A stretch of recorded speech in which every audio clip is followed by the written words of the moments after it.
Hello, everyone, and welcome back to another edition of the Overwatch League Talent Interview Series brought to you by High Noon Podcast. Can't believe I got that right. I am your host, of Blevins. With me, as always, is Deathblow, and joining us today is the one and only Overwatch League caster himself, Mr. Doa. Welcome. Hello, I'm here. What's up? A lot of stuff. We're going to ask you a lot of that stuff.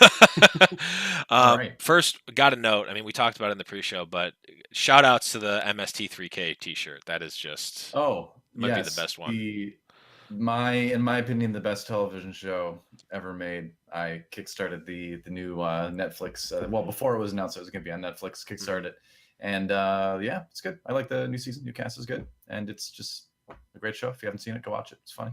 100%. I would. Big I would. influence on me. The only thing I would contest, and from a personal standpoint, is The Simpsons. But I also basically was parented by The Simpsons, so it's. See, my parents didn't let me watch The Simpsons when I was a kid in the '90s. Like when I was growing, they didn't let me watch it because they said things like "but." So well, I think so I didn't get to see a lot of that. I still haven't seen a lot of The Simpsons, but I've heard it's very good. See, it's I don't know. I don't know what to think about my parents after this, but they let me watch The Simpsons, but wouldn't let me watch Cat Dog on Nickelodeon. Oh, Why? that No is idea. strange. Maybe they thought you were gonna start cutting up animals and trying to put them together. I mean, oh god. I No, I have no idea what that show is, but now I'm even more confused about Oh, Well, it's okay. So it's an animal, but one half is a dog and the other half is a cat. The front halves, for the record. Yeah. And so how can a dog and cat live together if they are in fact the same They're conjoined creature? Yeah. It's like two unlikely roommates joined together at the hip. It's Cat Dog. Wednesdays at 7 on It was ABC. basically the cartoon version of Perfect Strangers. Exactly. And okay, so I assure you we're going to be talking about Overwatch at some point. Maybe, but maybe not. Who cares? This isn't about Overwatch. This isn't about Overwatch League. This is about Doa. And if we want to talk about MST3K and Cat Dog and The Simpsons, that's just what's going to happen. So I'm not needed here then. Yeah, okay. Deathblow, we'll see you later. But before we millennial before we get into all of that awesome and riveting stuff, let's focus first on you, Doa. And we ask this to everyone. I want to know, what is your gaming and esports origin story? Well, I mean, I started playing games since I could, hold a controller, a joystick, or whatever, was put in front of me with things moving on the screen. Like I've just always loved video games, and I've always loved being competitive at video games. So like whenever I played, even like as far back as I could remember, like I had the most fun playing against other people and like trying to see who was better, And that led to me playing a lot of Halo. When that came out, I would do like local tournaments and things like that. But I didn't know like esports was a thing. It was just like really local Minnesota stuff. And then I didn't really know anything about esports until 2010 when StarCraft 2 beta was out. And then I was playing some of that and discovered Team Liquid, discovered all these tournaments, GSL, Day 9, King of the Beta, all that kind of stuff, HH Invitational, all the really early SC2 stuff. And then I thought, hey, that looks like fun. So started casting as a hobby, and here we are.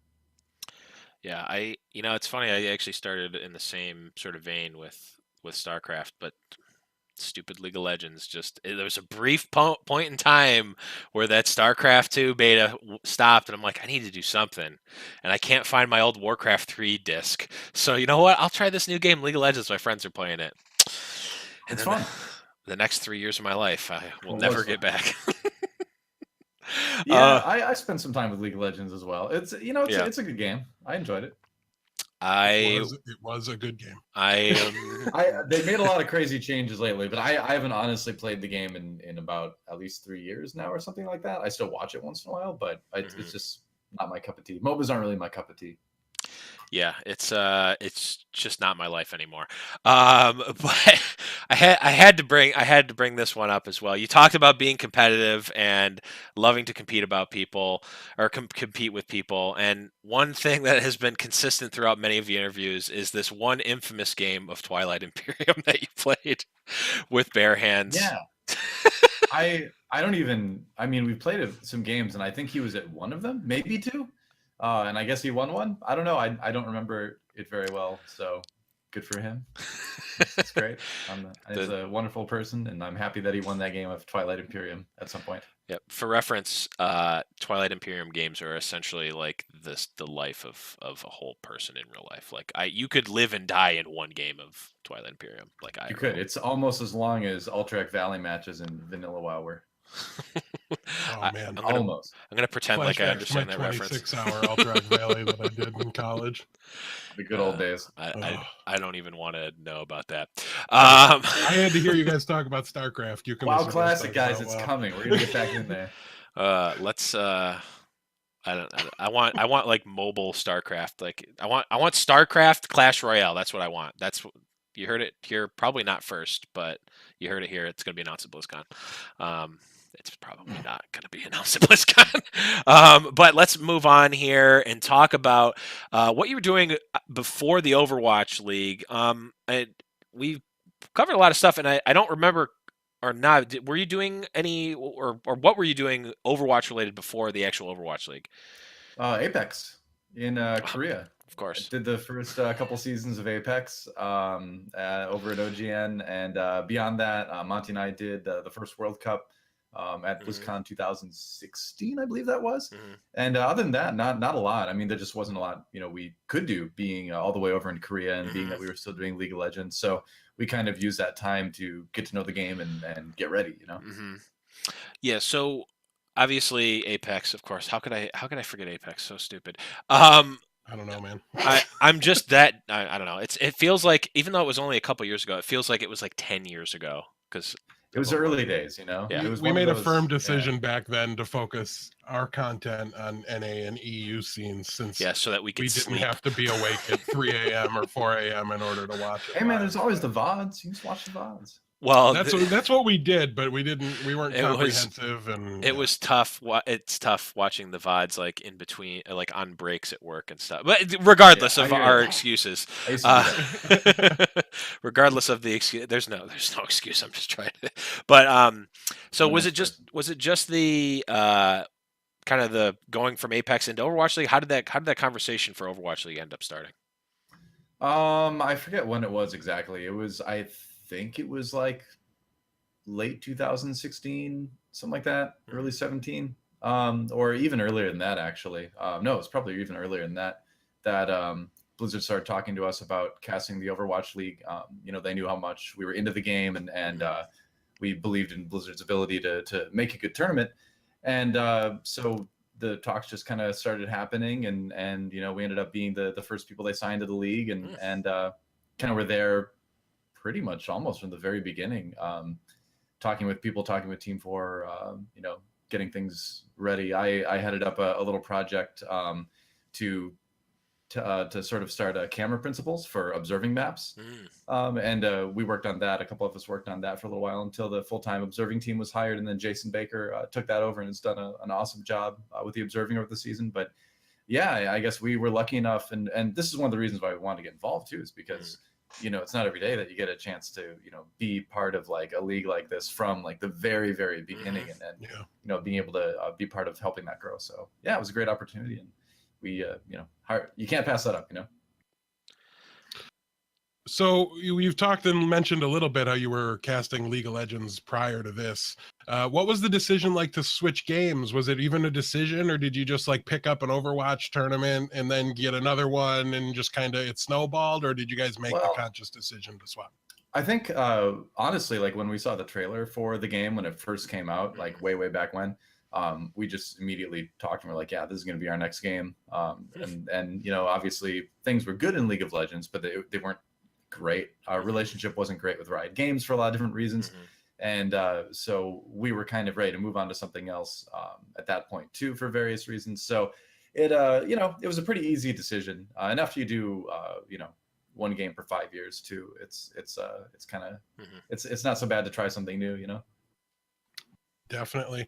Kind of similar to me and Blevins. I was like, put Overwatch on his radar, and then he was at BlizzCon when they announced it, and like from the floor at the opening ceremony, he sends me a message and he's like, I'm so in, I can't even see it. Yeah, well, I just right from that very trailer, I just love the universe that they made. I'm like a lore person, so I thought the lore looked cool, and I thought the game looked awesome, and it really gave me vibes that I felt from games like Unreal Tournament, which was one of my favorite games growing up. So I was definitely 100% all on board right from the trailer too. Now that you've got a full season of Overwatch League under your belt, Doa, in what ways is Overwatch League better or more enjoyable to cast than League of Legends was? I mean, I don't really know if I want to make comparisons like that, because I don't want to, badmouth another game so much. It's just really different. Every game that I've done, whether it was SC2 or League or Hearthstone and now Overwatch, it's just been really different, and you kind of have to reinvent yourself each time. I miss being able to be more conversational in League of Legends, because you have a little bit more downtime, or a lot bit more downtime to just chat and kind of be entertaining and have fun with that. That doesn't really exist in Overwatch. That's been a big point of adjustment. But Overwatch is also way more action packed, which I think is better overall. I think that's healthier for an esport, that there is more action and more stuff for people to pay attention to. So it is just kind of different. But I can say, despite Overwatch being easily the hardest game I've ever had to cast, it's really, really, really fun, and I've pretty much only enjoyed it. So.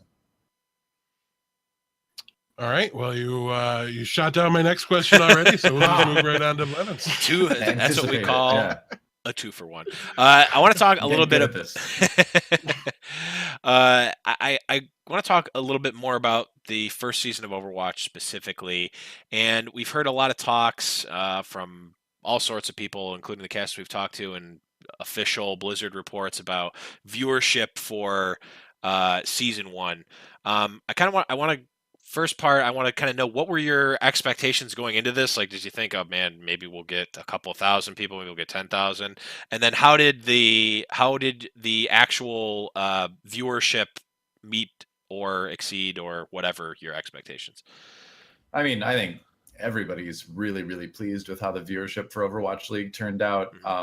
I know my personal expectations were, I was like, if we can get 40, 50,000 on an average day, I think that's great for a brand new league that's just starting out, in an esports scene that's really still kind of in its infancy. So the fact that we were averaging double that, on every day was great. I think the expectations were just totally blown out of the water, viewership wise. So yeah, I was really happy about it. I mean, it's what can you say? It's just a lot more than I think anybody expected. So yeah, can't be anything but happy about that. Yeah, I was definitely feeling the same way. Was not sure. I mean, we were covering Overwatch back in the days when we were excited that the dailies had I think the first time it hit 1,000, we were like super pumped. For not the dailies, the weeklies. For a brand new game, right? That's that didn't really have a huge worldwide esport or system based around it yet. You had Apex in Korea, which is kind of like the biggest tournament before Overwatch League. But outside of Apex, it was a lot of one-offs and things like that, MLGs, that kind of thing. So for a league to, and also, when you have a new league too, you expect there to be like a lot of production issues. You expect there to be all those like growing pains, and there were certainly growing pains in different parts of the league, but for the most part, everything ran a lot smoother than I think everybody was expecting to. For my part, for the casting side, there was very little I had to deal with tech-wise on a day-to-day basis. Everything worked. Everything was comfortable in the casting room that we were in. I would have preferred to be in the audience, like at other events, but the setup that we had worked fine. And so that was also shocking to me too, because I expected, going from OGN, which is, so good and has been so good for well over a decade, that I was like, all right, well, I'm going to do this thing. I know I'm going to have to deal with some tech stuff, some production things that I didn't have to deal with when I was in Korea, but I really didn't. It was very smooth the whole season long. Yeah. So coming from OGN and your other background, were you were expecting more, I guess, hardships for the actual production? Yeah. Oh yeah. I mean, because it's it's just you get a brand new group together, right? And a lot of the people we have on the Overwatch League are experienced with production of different types of things, right? Whether that's TV or other sports broadcasts or something, right? We've got a lot of experienced people there. We're all good, but you can still take a big group of people who are good at what they do and put them together, and it still takes time to get that synergy and to get that flow going. And again, from my perspective, from the casting perspective, I felt like everything just moved really, really smoothly. Mm-hmm. Yeah, so we're gonna move in here and kind of look back on season 1. Death, if you want to take these. Yeah, I wanted to ask, as far as your personal performance is concerned, we've talked to a few other casters already and really focused on kind of ways they went about improving their own personal performance. How did you think season 1 went for you? Did you, struggle more than you thought, fall into a rhythm quickly? I think you kind of touched on that a little bit, at least on the logistics side of things. But as far as your personal performance goes, how do you think it went? I think it went pretty good. I think there's always ways to improve, and I'm always like ultra critical of my casting. Like I don't really care what Reddit says or anything like that, because like nothing they say could be as harsh as like what I'm telling myself after each map. So it's there's that, and obviously there's always things that you can improve on. I think one of the specifically difficult things for Overwatch is that there's so much action happening. And it's really difficult to parse that on the fly, because it's just hard to see it all happening. Where with League, you have this top-down view where you can see everything and it's all fairly clear. With the nature of this game makes it tougher to analyze that on the fly. So that's always been a struggle. And I think it is just a struggle with Overwatch. It's just kind of the nature of the game. And that's not necessarily like a negative thing. It's just a part of what it's like to observe and cast a game like that. And so it's just kind of something that you have to perpetually deal with and ask yourself, well, could I have talked about this instead? Was that more important in the moment? And kind of breaking that down for yourself and kind of saying, am I being the most efficient with my callouts, which is something that I think is going to be something to work on my entire Overwatch casting career. That's never gonna go away. Yeah. Yeah, for the kind of content we do, I get to like watch fights in slow motion or 7 times if I need to figure out everything that's going on. Right. I can't even imagine trying to do it on the fly. I know we kind of talked a little bit about maybe getting into some lower level casting or something like that. And I never thought I could honestly keep up with all of it. So I'm always impressed at the insights you guys are able to glean from the screen in front of you. And I mean, it's got to be brutal. I need magic tournaments where they take 15 minutes on their turn for me to parse out everything that they're going. Right. There you go. Did you have a favorite match or a favorite moment from season 1? Oh, it's tough to say. I mean, there was, and the thing is like, honestly, after 4 stages of that and the playoffs and everything, it all kind of blends together in my mind at this point.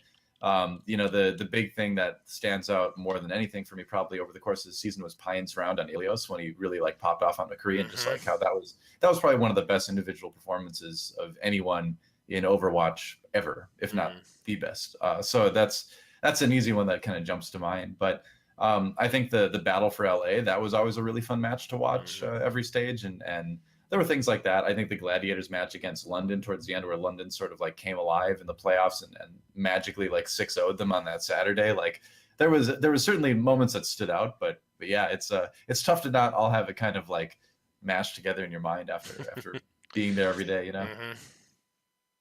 Anything off camera you can think of? Just some of the fan interactions were fun. It's cool that the Overwatch League is so accessible for fans, and that like it doesn't shy away from addressing the signs in the audience or getting the fans involved in the broadcast, even if the time warrants. We had the seagull guy, right, with the seagull helmet, who was basically in every part of the broadcast at some point during the season. He was in the caster room, he was walking around back, he was like hugging seagull. I mean, it's fun to see things like that, and I think that's one thing with esports that unfortunately is probably going to go away over time as things get bigger. You open yourself up to risks that get a little bit too much, I think, at some point when the crowd gets a little bit too big. Yeah. But it's cool to be a part of the esports scene in a time where we can still enjoy things like that. So I think that's kind of a precious thing that we should kind of hold on to for as long as we can, Yeah, I mean, even just in thinking of that, because I think we've talked about how esports should, in our opinion, become more in some ways like traditional sports. And like, obviously you can't have a single fan like going on the field or something like that in like football or basketball, but well, I mean, it happens, but you shouldn't probably have that happen. But like the concept of like super fans, and like maybe it's not the seagull guy, being on the broadcast, but it's a group of people that come to every game and wear seagull heads, and like they're the seagulls, or like that sort of like super fan thing, like really starts to transcend the game and transcend, even like at this point, transcend esports, because it just doesn't happen as much like that. I mean, it's important we recognize those people too. Like there was a group of Valiant fans that were there every time. There's Squash, of course, a big London fan who was a big part of the crowd. Every time he was there, he was always someone. And then we should highlight that, right? Don't bring up Woo Guy, please. Woo Guy, Don't bring up Woo Guy. So let me say something. It's hilarious to me when I see Reddit complaining about people in the audience screaming. I'm like, seriously, is it that distracting? It's not distracting me. If it's not distracting me when I'm trying to cast the game, I can't imagine like how it can get so terrible for someone that they feel the need to like create a big movement about it. I mean, have you never been to a sporting event ever? There's people like that at every single sport, in every single arena around the world. And if you don't think it exists in other esports or free or something, then you just haven't been there, or you're not paying attention. There was a Woo guy in a Super Bowl. There was a Woo guy. I remember that. There's a guy. Glad the Vuvuzelas haven't infiltrated Overwatch League yet. That's all I got. That one was way too bad. I'll give it a good reminder on that. There's a guy at that. Now this is gonna get super obscure. But there's a guy at the Rochester Nighthawks lacrosse team. He's a season ticket holder, and he's like the Woo Guy, except instead of wooing, he just goes, "Hey, 42, you suck!" Just like constantly. But like, that's not cool. See that if someone in the crowd is doing that person needs to be talked to and be like, "All right, dude, that doesn't, I don't think that's a good thing we want coming through on the broadcast." But I agree that that's not good for the broadcast, and it's probably not great for sports in general. But I don't know. It's just like, I love that. I mean, it's funny. I will be that guy at an Outlaws game. The difference is, it's like if you're in an arena of like 50,000 people, then you have that guy, and it doesn't disturb anything. But when you're in the esports arena where it's only just a hundred people, a few hundred people, then it stands out to the point where it's like this guy is really kind of like hurting the experience for everybody else. So it's not a matter of feelings, then it's just a matter of like being disruptive. So unfortunately, I feel like at the Blizzard arena we got to shut people like that down. Whereas like in a big arena, they would just kind of be lost in the noise, and then you can stream all you want. That's why I always like, as much as I want to like cheer, I'll cheer, but like I want to like do something. I don't want to say disruptive, but like funny. But like I don't like, if people paid for their tickets, I'm not there to try to ruin their experience, even if like people might laugh at it or something like that. But I don't know. Sure, you gotta be conscious of other people's experiences too. That's the thing. Yeah, it's all about the context. Now, free college basketball games. Boy, oh boy, was I disruptive. But that's another story. One more quick one here before we throw back to Blevins Doa, and we're gonna have to ask you to think back before Overwatch League started. I want to know what you think was the better Monty meme: sandbagging or the World Cup double cross? Well, so there's two very different memes in play here. One is the World Cup double cross was just hilarious. Like that was just a really good. That was just really funny. So good. The sandbagging thing is funny because of how poorly the community seems to understand what sandbagging is. Right. Where when you have NYXL replying to Monty's tweets confirming that they are indeed sandbagging in a joking way. And then you have like the coaches and things saying, yes, we're resting our players. Like the definition of sandbagging is to not play up to your maximum level for the purpose of, generally resting your players and giving yourselves a better chance later. Now, should NYXL have been doing that? That's a whole different conversation, because clearly it didn't work out, right? Yeah. But you can't. But the whole like, oh, they weren't sandbagging, they were just bad. That I don't buy that for a second, especially with we've had people in Discord saying that. Yeah, right. We had people in Discord do the same thing. We're like, oh, well, clearly they weren't sandbagging because they lost in the playoffs. I go, no, clearly sandbagging blew up in their faces. Right. Well, the difference is like done that, but sandbagging and losing in the playoffs are two separate things that Right. don't Yeah, that's necessarily. choking. Right, Right. Levins? That's choking. You're not going to lose. Oh, we lost Death Blow here. It's not a simple cause effect thing, but Right. But don't worry, Blevins, because listen, Luxury Watch Blue was forever ago. They're not going to have the choking problem anymore. It's a different animal in Overwatch. We don't go. It's a different animal. It's going to be a different animal on Toronto. So, so just to conclude that though, so the funny thing is I mean, then you just got to embrace the meme, right? And Monty's really good at that, and you have to be really good at that, and it is kind of funny. So yeah, you just kind of take it and run with it. So I don't know. I think the World Cup double cross thing was a bit funnier, but I think the sandbagging thing is going to yield years of callbacks. So. Yeah, for my money, the World Cup double cross is like the defining esports thing to me. Nothing in esports, and like I got super into being an Outlaws fan this season and everything. Like I was way more invested as a fan personally than I thought I'd be in the first season. You put so much effort into that too. Oh my God, it was the night before, and he was like, "So I bought 2 of the shirts so I can practice ripping it to make sure." This is not on the fly stuff. Like this, he prepares in advance. It was awesome. Too good. He's like the perfect villain to me for the Overwatch League. I love it. And I can say, having been there and having to sit next to Bare Hands, who was rooting for South Korea because he had Twilight Imperium champion. Bare Hands. Twilight Imperium champion Bare Hands. Because never forget. He was rooting for South Korea because half of his squad that he built was on the team. Seeing Monty like pull out the USA, and I'm like, oh, Bare Hands, we got Monty, and then he rips it off and does the South Korea. I was like, I was heartbroken and so like actually furious and like had like a guttural reaction to it. I didn't know that we did know. We did know, but he shocked us so much, Doa, when he came out with the USA shirt on. He sold it well. He sold it perfectly immediately. Because I went into it, I'm like, oh, I don't care who Monty picks. Right, because he's going to pick South Korea. Know who's right. It doesn't matter. And then it was it was perfect. The execution of that was too flawless. He has really good judgment with picking teams that will win, unless you're talking about KT Rolster. Then his judgment. I was madder for the double cross than I was when Houston put Clockwork in. I'll say that. Well, there you go. Yikes. Let's move on here and talk about the first season and beyond here. So obviously Overwatch League Season 2 on the precipice here. What are your plans for Overwatch kind of moving forward, whether it be Overwatch League or other? I'm going to cast it.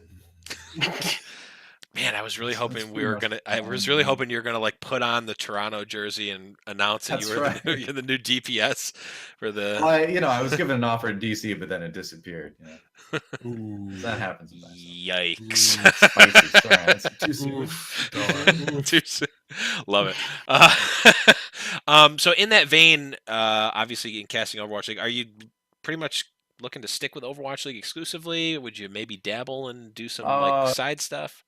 I mean, there's not time. Like if I'm doing Overwatch League, I don't have time to dabble too much. I have my card games, and I have my Warhammer hobby to keep me sane. But outside of that, I don't think you really get a lot of time. Overwatch League is definitely a full-time job. It's more than a full-time job when the season is going. So so I don't anticipate anything else now.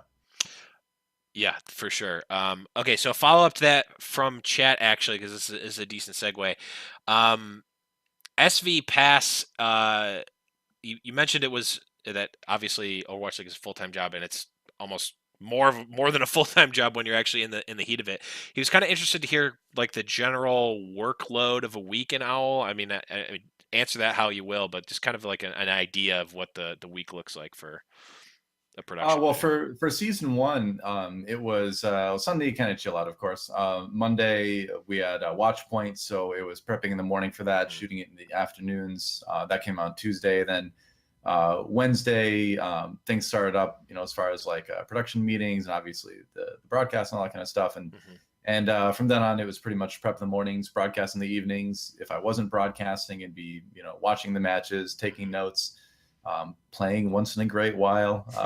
But yeah, just a lot of meetings, prep, and then broadcasts. But it's mostly prep. Like most of the broadcast is preparation, right? Looking at the stats. We'd have meetings with the production crew to say, well, these are the stats we want to look at on the broadcast. These are the graphics, we need prepared for that. Can you get this data? Yes or no, that kind of thing. So a lot of that. Yeah. Interesting. Yeah, there's so much work that goes into it, and you guys make it look so easy to do. And I know that there's just so much more I'm glad it behind appears the that scenes. way. It really does. And I mean this honestly.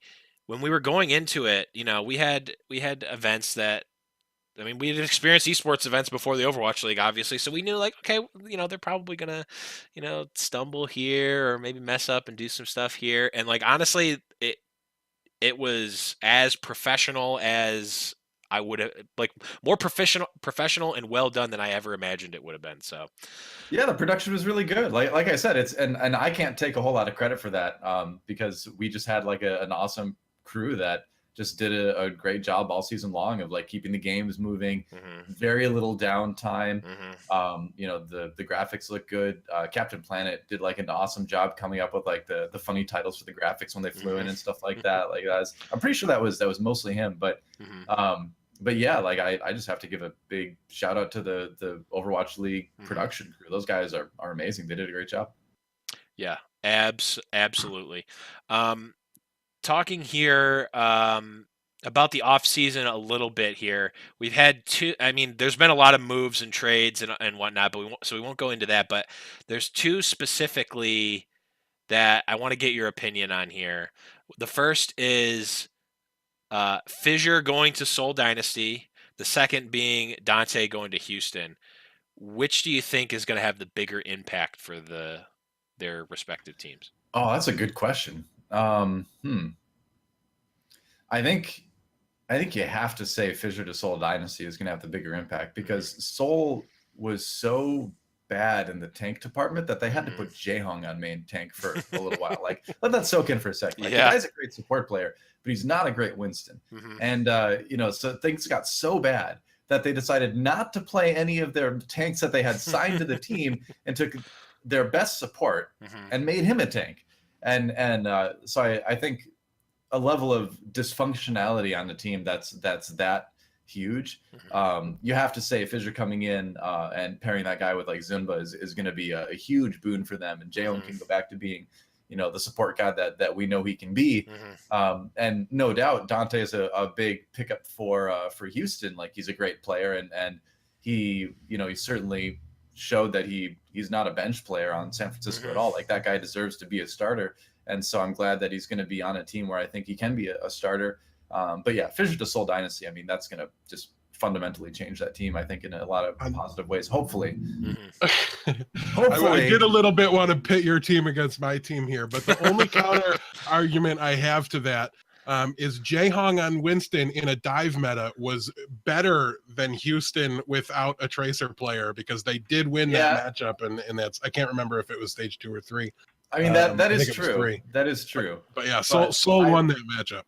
I feel like getting Houston a Tracer player, though, is going to be less impactful overall than giving Seoul like an actual tank. Yeah, the better analog would have been like if SBB joined Houston, or because like in a lot of ways, like Seoul's getting the main tank, right? Right. Like, You're getting an all-star, and then you're getting you're actually filling a role. And we've also seen what Fissure can do to transform a team when he joins the roster too. So definitely the safe bet. With Houston, I mean, you get more versatility in your DPS picks, right? You get compositional improvements. With Seoul, you just get somebody who plays something that you just didn't have before on your teim in terms of a role. You didn't have a main tank before Fissure, so which is unfortunate. But the ones they had weren't working out. So I think, to me, that's why it's so much bigger, because you have you're going from 0 to something on Seoul, whereas Houston, you've got something and you're just kind of adding to it and sort of filling in some gaps that you're filling. And the main tank enables the rest of the team so much more. Like, I can't wait to see Fleta get back to the form we kind of thought he would have going into the season, once he's got the space that a really aggressive main tank like Fissure is able to give him. I mean, Jaehong and Toby too. Those guys are a really great duo, and I feel like their performance last season isn't quite indicative of like how good they can be. Oh, Toby. So many of my fantasy teams were ruined by Toby. Yeah, but you didn't get as shadow burned by that though. No, oh my God, I had shadow There you burn on go. like 75% of my teams. It was just the worst. It was just the worst. Just got completely ranched. I love EQO, but I'll never forgive him for that. That's for sure. Okay, last question from me here, and then we'll go into some Discord questions and chat questions from Twitch. Were you expecting there? I mean, maybe you had inside information and you don't need to comment on that, but were you expecting there to be this many teams added for season 2? And do you think that there's going to be a similar number in season 3? Well, I can't speak to season 3. Who knows what's going to happen there? I have no idea. Fair. But as far as season 2 goes, I'm part of the league. I hear things. That's fair enough. That's about it. Yep. Yeah, fair enough.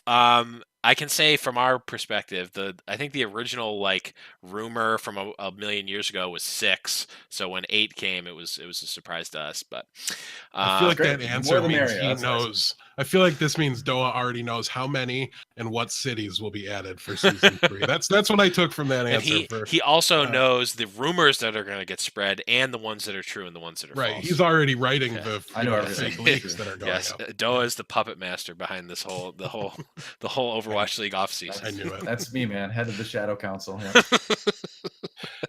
All right. Well, now we're going to turn our attention to some questions from members of our Discord server, Doa. The first one, and I apologize straight off the bat here because I'm going to butcher your name, Tempo Jama Last. Maybe I was close. When it comes to preparation for matches, what do you think is the most important thing for casters to work on, specifically amateur casters who have limited resources and have to look at Overbuff, Master Overwatch, and just kind of rely on experience? I think for an amateur caster, you're at the point where you don't probably need to zero in on any one part of your casting to work on. At that point, I think the best thing is to just do as much of it as you can. I think quantity is key and consistency is key then.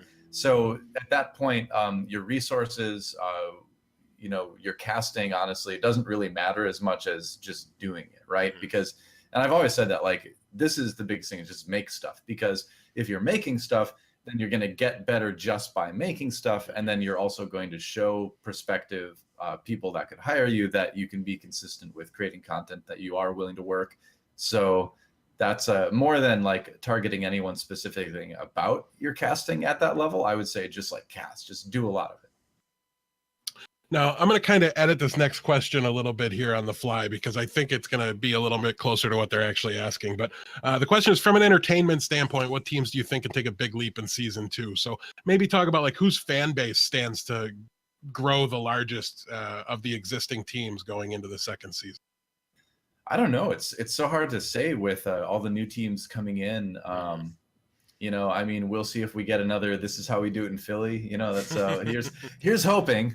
That gave us a lot of good things to talk about over the course of the season. I don't know. I think it's in terms of entertainment. I think Soul Dynasty could be a lot better now with Fissure on the team. He's easily one of the most entertaining players in the league. So we could do a lot for that team, their fan base. That fan base could use some love. I know. So we'll see. I think Shanghai could. I think their stock could drop a little bit if they actually get good. Which sounds weird, but I think think the reason, we know that the reason why people are so fanatical about Shanghai was because they weren't good, right? Because they were so bad. They managed to achieve the 0-40 season, So I think if they actually become the worst thing for them is if they become a mediocre team. Yep. If they become a 50-50 team, right? Because then they just become sort of it's another team out there that they're they're pretty good. So no one will care. Yeah, right. I mean it's funny because I kind of think of that with me streaming my own Overwatch play, because I'm not good enough to be watched for being good, and I'm not bad enough to be watched for being bad. So I'm kind of in that middle ground where nobody really would want to watch me play. So so that's a possibility, I suppose. But I don't know. We'll see. I think Miami could be interesting. Those guys are always entertaining, so I think their stock could certainly increase. But the walkouts yeah, it's hard to say. We'll watch yeah, seriously. Yeah. I want to jump in with a Twitch question real quick so I don't lose it in the Twitch chat. It was a good one. The Jay Lee asked, so back when you extraordinaire. JV? Yes. When you originally switched games and became an Overwatch League caster, there were a lot of people, mostly League of Legends, people saying that it was, quote, career suicide. How do you feel looking back at those types of comments and that discussion around that after such a successful Overwatch League season 1? I mean, I think at the end of the day, it was, people that didn't really know anything about the industry making comments like they knew about the industry, and you can't get mad about that because Right. it's just they just don't know, right? So Do people but do that, you just kind of Noah? see them laugh at it. Do people just go on the internet and lie like that? Is that a thing? I've heard. I've never seen it myself, but I've heard about it. But no, I think it's understandable how you would get that opinion because League of Legends was doing so well at the time. And it is still a huge game, obviously. So where we were in the best region, we were having a great time on the broadcast. People liked us and all that. I can see why it looked odd, for us to suddenly be leaving this and going to a game that is not proven at all as a good esport that like people haven't even played yet really at the time. So I totally get where that's coming from. I think if you're in the know, if you saw the way the industry is going, it made a lot more sense. And of course, we're the ones on the inside who have the perfect information about what was going to happen there. But I think it's one of those things where it's like maybe instead of having such a harsh reaction to it, it's better to research it a bit more or wait and see. But I'm asking too much from the internet already. Yeah, so no, it doesn't bother me, and it shouldn't bother anyone when they see a comment like that because you can see where it comes from. But it was kind of funny to see those, knowing what we knew at the time. It was kind of amusing. Yeah.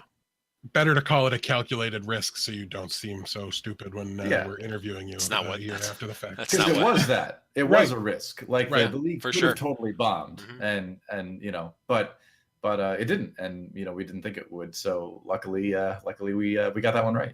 Take that, Reddit. Man, it would have been really crazy if you did think it would, and you still took that risk just to spite those people. That would have been like the esports version of the producers or something. All right, getting back to the Discord questions we have here. We've got one from Furion. How is it working with someone like Monty, who's very opinionated and not afraid to voice their opinions in a public forum? Do you feel like it affects your own public image since you're literally standing next to him almost all the time on camera? I don't think so. I mean, it never really has. I've never really felt that. I think people recognize that we're two seperate hument beings with two separate brains, who have different opinions. Moa, you're Moa. There you go. Yeah, but no, it's not anything I've ever really worried too much about because I think he does a good job of conducting himself and he takes a lot of fights for people that other people are afraid to take, and I respect that. And I'm not as confrontational as that personally. I like things to be chill and zen and all that. But I think that's just one of the things that makes our dynamic work, as a duo. So yeah, it's never bothered me at all, that he does what he does. I'm happy he does it. Yeah, I thought you guys were kind of the perfect pairing because, like you said, he takes those fights that somebody needs to take the side that he takes in all those arguments, right? Because they're good conversations to have. But at the same time, you balance them out quite a bit. It's like it's different, but it's like Uber and Mr. X. Yeah. You got the really bombastic guy, and then you've got the laid back whatever kind of guy, and it's I think a really good dynamic for casting. For sure. It's a tried and true thing that's been proven over years and years and years of entertainment. Right. Yeah. A question here from Kyle Wynn, host of the Blackwatch Report, one of our sister shows. When you were working with Blizzard before the start of season 1, what kind of stuff did you want to make sure that the Overwatch League had? What were some of the things you were beating on Blizzard's door about, saying we need to get this in before the league starts? I mean, a lot of I think Blizzard was pretty well prepared for getting the league going, and you have to balance what Overwatch the game needs and what Overwatch the league needs. So they have a lot more to worry about than just the league. They have to actually make this game successful too. But I think they were pretty on the ball about what we needed. Some of the things we talked a lot about were spectator mode. The top-down view thing was a thing that I had a lot of meetings with them about. Again, like the observing stuff was a big thing. And that's the thing I like to focus on is the visual aspect of it. How can we best present this game to make it the easiest we can to understand. So there was a lot of meetings about that. They would do a bunch of work on that side of things, on the team colors and stuff like that. And then we would come in and look at it and have meetings about it and give feedback. And yeah, it was a really, honestly, it was a really good experience the whole way through. I've never worked with a developer team like that that's been so open to like bringing people in and really not just being in a room and listening and being like, oh, okay, but also just like really acting on what you're saying and like really taking you seriously. So it's great. Team 4 is great. So yeah, they got a lot done. I don't know. I'm kind of rambling a little bit, but it has just been a really good experience. So that's about it. Yeah. That's good. Oh, perfect. Rambling's what we brought you on for, so we appreciate it. I'm an expert rambler. Shrug off the last of the Discord questions here. How was the transition from League to Overwatch, and how have you not killed Monty? Well, I can't kill him because it's a symbiotic relationship, you know. Right. But I wouldn't want to anyway. But as far as transitioning from League to Overwatch goes, it was it continues to be a challenge, but that's great to me. If my job wasn't challenging, I would probably not be a very happy person. So it's great to keep adjusting and figuring out what works, what doesn't work, improve the casting that way.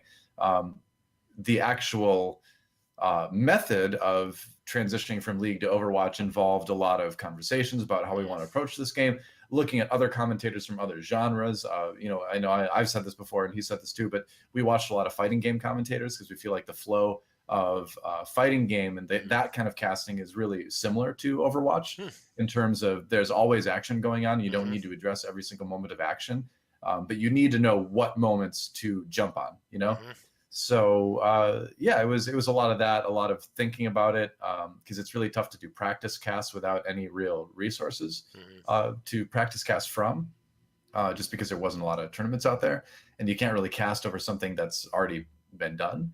But yeah, it was, and obviously playing the game a lot too, and just getting familiar with the game as someone who plays it. So that's about it. All right, so we have one last question here, unless someone gets in a really quick one, as we're quickly running out of time here. We got one last one from Thornrain here. He says, in the future, and this is purely hypothetical, so not trying to get any leaks out here. 100% hypothetical, chat. Don't take this out of context, okay?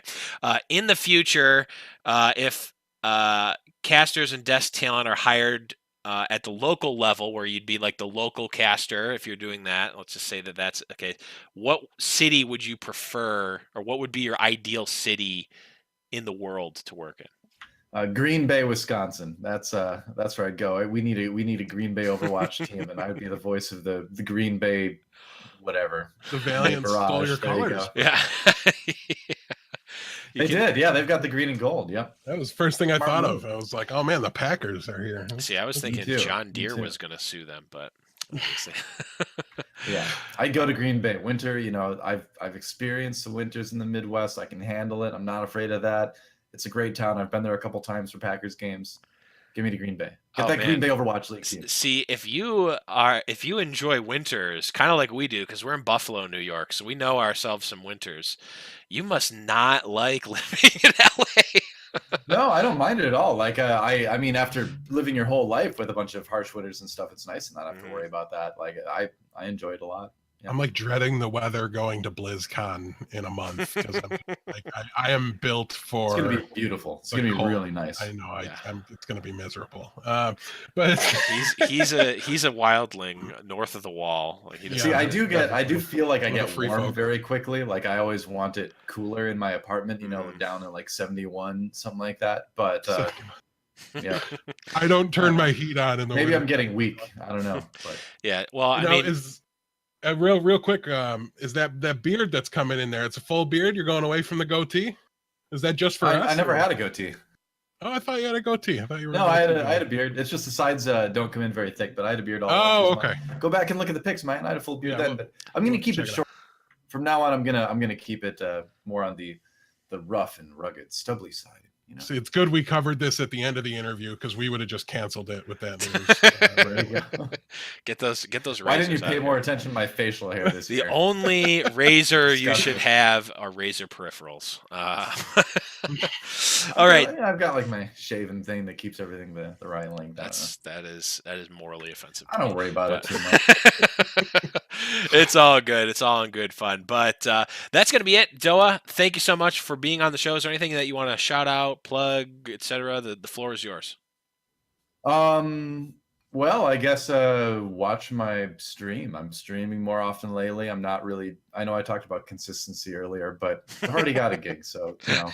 But I'm trying to stream more often in the off season. So GG Doa on Twitch is a stream there. Otherwise, follow my social media stuff, GG Doa on Twitter and DOA Games on Instagram, because somebody apparently took GG Doa.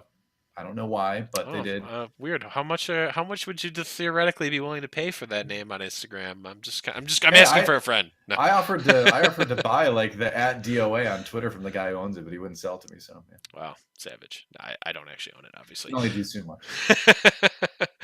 Well, Doa, again, thank you so much. Hopefully we'll run into you at BlizzCon at some point. I'm sure I don't know how busy you're going to be, and I don't want you to agree to anything, but we'll see. We'll probably see each other at some point if you're in the normal BlizzCon places at points during BlizzCon. So, again, Doa, thank you so much for that. But for Doa, for Deathblow, I'm the Blevins, and we'll see you guys next time.